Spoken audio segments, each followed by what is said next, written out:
I don't know about where you live, but in the Midwest, it is cold. I'm talking like 0 degrees at night cold. So you can see the breath in the air here. I just got home and I was shoveling my driveway and I thought to myself, man, I'm glad I'm not sleeping in a rooftop tent tonight. That got me thinking, what can I be doing now so that I'm ready to go when it's nice and warm out?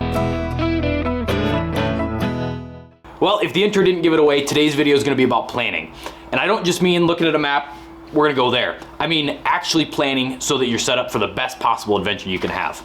This is actually gonna be part of a much longer video, but I just wanted to kind of do a teaser intro, and I want you to put your comments down below of what you do to get ready before you go out on an overland trip.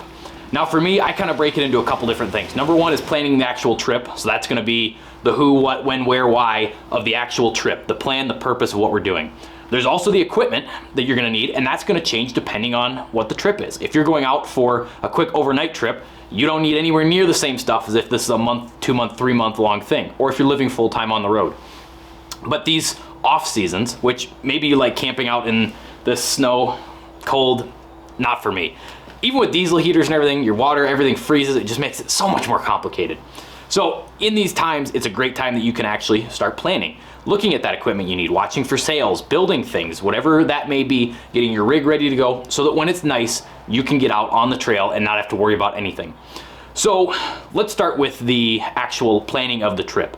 This is a great time to research, watch videos, maybe like this one and other videos on the channel that are gonna help you to come up with a list of places you wanna go. Talking to friends of who you wanna go with, where they wanna go, different things like that. Pick out some things for this next year of whether it's a trail you wanna go on, whether it's a destination, maybe it's a national park you wanna incorporate in that trip, and start planning around that now so that you have all that stuff figured out and you can put in, maybe you gotta take time off from work. The sooner you get all that stuff figured out, the better. Next is the gear. Once you figure out what your plan is, then you can start looking at what gear you have, what gear you need.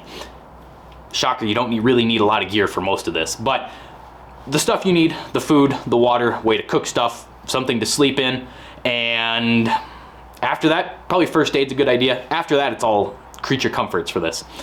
So now's a great time to start planning, but like I said, I want you to throw in the comments down below what you do to plan your trips ahead of time so that you're set up for the best possible thing. That being said, check this video out right here. There was a ton of planning that went into this trip. This was the longest trip up until that point that my wife and I had ever done,